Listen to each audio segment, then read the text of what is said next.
After millennia spent searching through manuscripts of long-forgotten civilizations, casting comprehend languages as frequently as mending, the Lich Ferax came across his answer.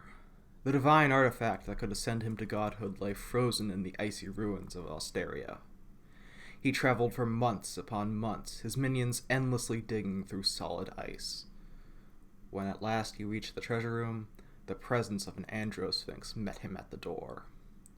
Ferax hollered in frustration and unleashed a blazing meteor swarm. In an instant, the human juggles appeared around him, and Ferax realized his mistake. Alone in the wilderness of Chult, he met his demise. Welcome to Critically Misused, a show where we look at misunderstood aspects of D&D.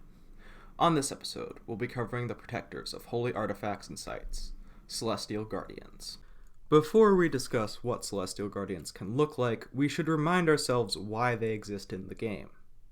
The lore reason is rather simple. They exist to protect ancient magic and secrets from forces of evil. Some weapons are too powerful to be used in war, even by the forces of good. It's best that they are kept far out of reach of the stupid, the evil, and the ambitious mortals. In a meta-analysis, they exist to challenge players, morally and physically. Being powerful isn't the same thing as being worthy, so adding a guardian to a magical treasure reminds the player how important their quest is. I talked for less than a minute on unicorns in my Celestials video, which Lai Batten Katos rightfully thought wasn't enough. Unicorns are important creatures for preserving magical forests and wildlife. At the commands of gods and archfey, they make their homes in places deemed too important to sacrifice, because of either their immense natural beauty or the powerful magic that resides within them. Druids will negotiate for sustainable harvesting of timber and herbs from their forests. Unicorns will not. Some areas should always remain free from civilization. The problem I have with unicorns is that neither they nor the regions they protect have much to defend them.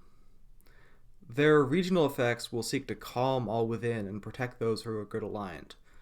Unfortunately, that calming effect also applies to wildlife, meaning local bears and wolves are just as likely to ask for belly rubs as they are to attack intruders.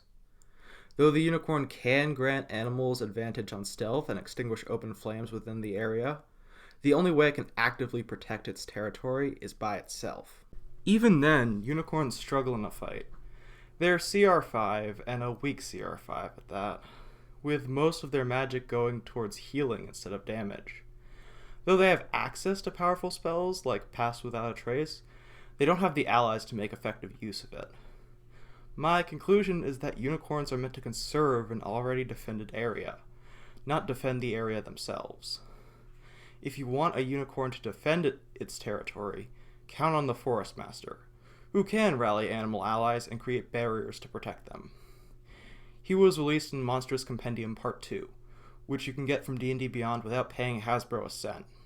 Few beings are as ancient as the Coatls, servants of long-forgotten overdeity. They've watched pantheons rise and fall across millennia, standing firm as guardians of truth and good in the multiverse. As servants, they were tasked with protecting areas and fighting evildoers, but the mandates that compelled them to do so have all but run out as mountains crumble and powers change. Most Coatls have vanished, seeking respite from their eternal burdens, but a precious few have remained to this day.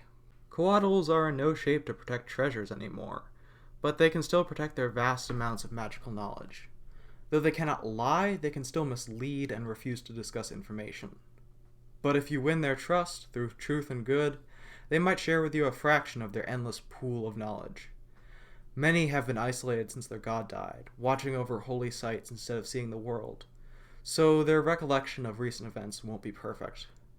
But in their shielded minds lie the truth of the start of the multiverse, the greatest treasure of all.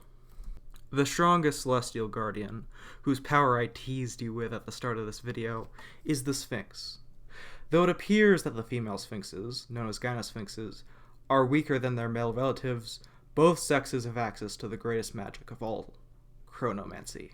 Sphinxes are powerful spellcasters with access to teleportation, but the greatest power they have comes from their lair. With it, they can age people rapidly, transport them to another plane without a save, or even move the entire lair through 10 years of time itself. Have raiders made it into your lair? Leave them all in carceri, a plane notably impossible to escape. Is there a lich on your doorstep? Go back in time, prepare your lair with a glyph of warding set to teleport, and catapult your enemy across the material plane. If your players managed to defeat a Sphinx, you ran it wrong. But even if they did win, your players would find empty coffers upon their victory, as the Sphinx teleports whatever artifact it was guarding away upon death. The only way to get whatever it's guarding is for the Sphinx to give it up willingly, which will only happen if they deem you righteous and worthy. Androsphinxes test your might, sending you on a valiant quest to prove yourself. Gynosphinxes, on the other hand, test your mind, posing you riddles. My advice with the riddles is to award the players when they can defend their answer, regardless of if it is correct. You can even create a riddle with no correct answer, and let your players justify why they feel it is correct. Thank you for making it to the end of the video. If you've made it this far, consider dropping a like and subscribing, and perhaps suggest a monster you'd like to see me cover in the comments below. To all the new subscribers, thank you so much for supporting the channel. We have passed 750, a number I cannot fathom. Thank you all, and safe travels, until we meet again.